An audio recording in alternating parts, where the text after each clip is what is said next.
On December 31st, 2025, New Year's Eve, when most Americans were counting down to midnight, the House Judiciary Committee quietly released 255 pages of testimony, 8 hours of video, the most comprehensive public record ever compiled of evidence against a sitting president for attempting to overturn an American election.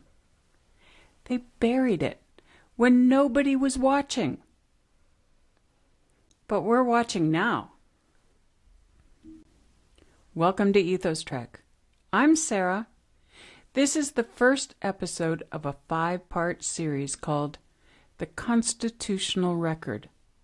Over the next 9 days, we're going to walk through what Jack Smith testified, what the Constitution says, what the Supreme Court did, what the pardons mean, and where we are now.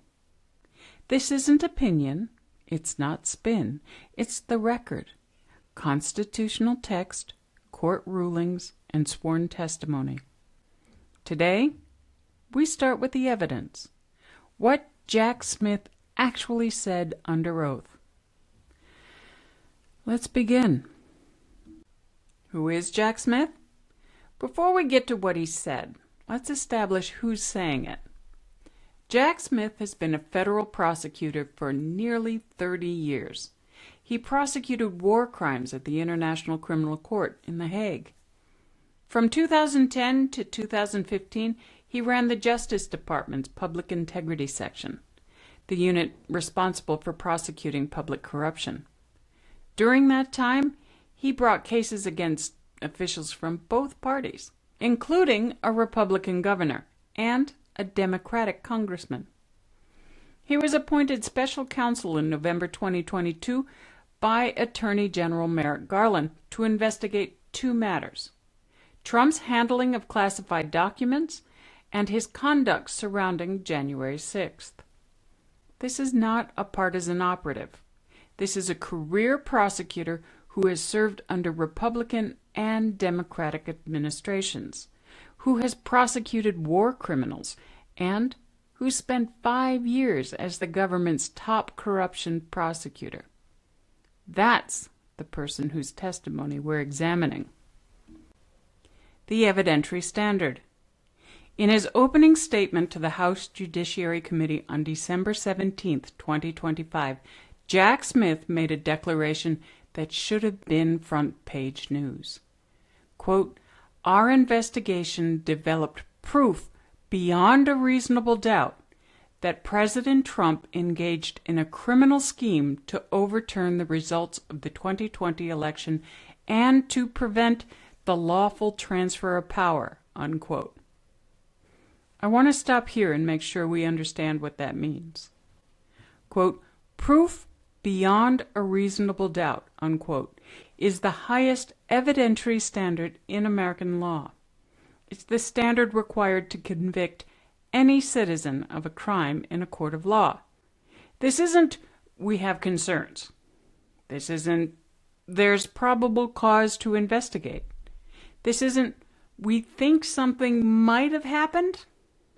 This is a career prosecutor testifying under oath that his team met the standard required for criminal conviction. On the classified documents case, Smith was equally direct. Quote, "Our investigation also developed powerful evidence that showed that President Trump willfully retained highly classified documents after he left office in January of 2021, storing them at his social club, including in a ballroom and a bathroom.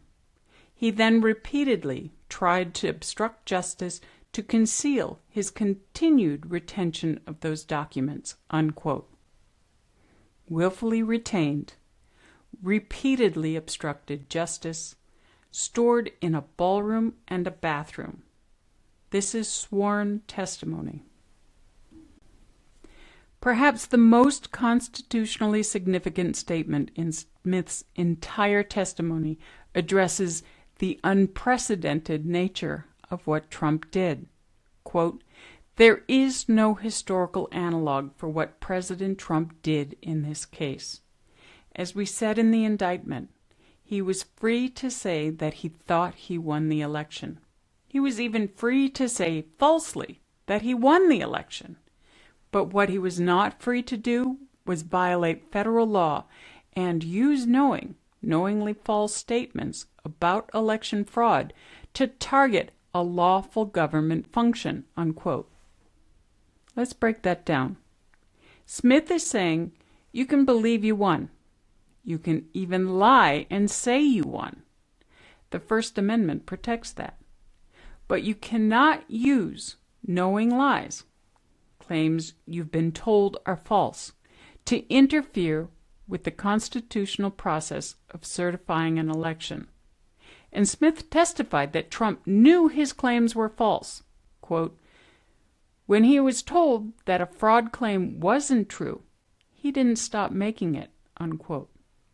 He was told, he kept saying it anyway. No historical analog. In nearly 250 years of American history, across 45 presidencies, no president has done what Donald Trump did. On the specific question of January 6th, Smith was unequivocal. Quote, Trump was by a large measure the most culpable and most responsible person in this conspiracy. The attack that happened at the Capitol, part of this case, does not happen without him, unquote. The attack does not happen without him. That's not an opinion. That's a prosecutor's conclusion based on the evidence his team gathered. Smith described what happened during the violence.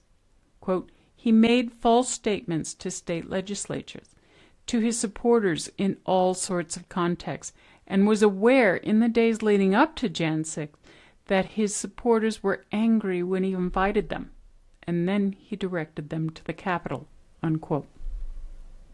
And once the violence began, quote, once they were at the Capitol and once the attack on the Capitol happened, he refused to stop it. He instead issued a tweet that without question in my mind endangered the life of his own vice president.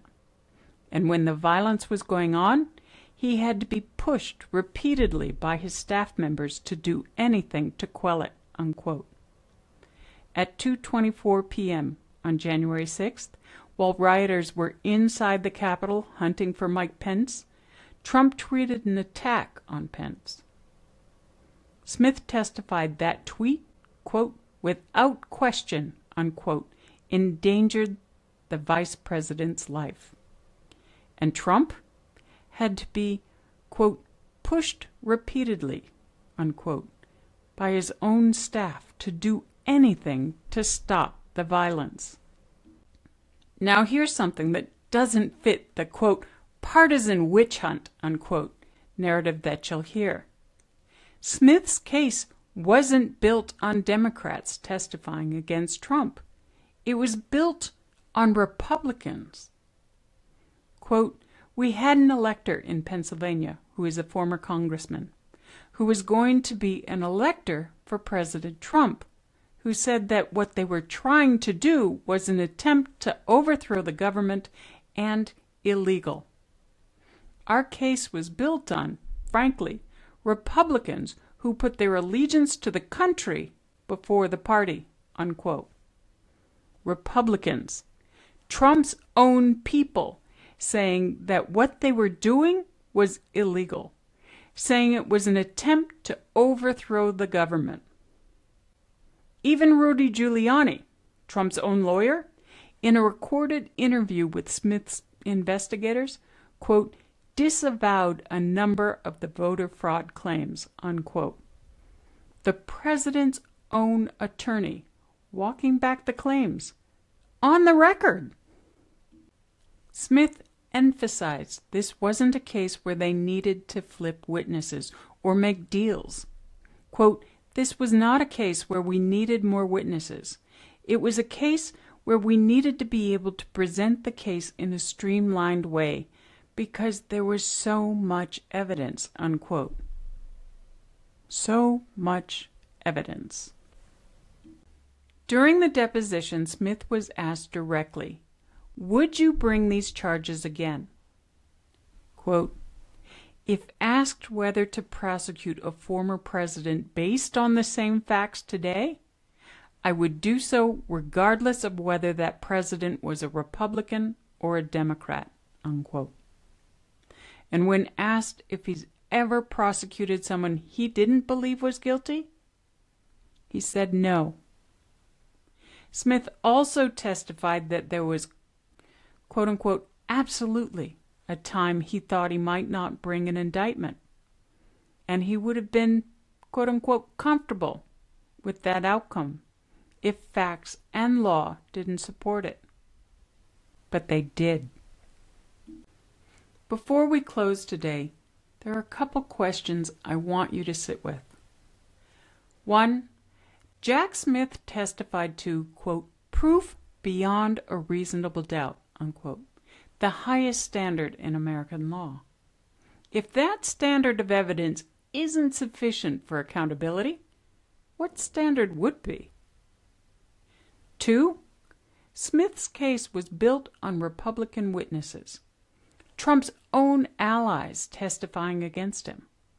How does that square with claims of a, quote, partisan witch hunt, unquote? That's the evidence. Sworn testimony from a career prosecutor with 3 decades of experience. Proof beyond a reasonable doubt. No historical analog. The most culpable person, built on Republican witnesses. But evidence alone doesn't create accountability.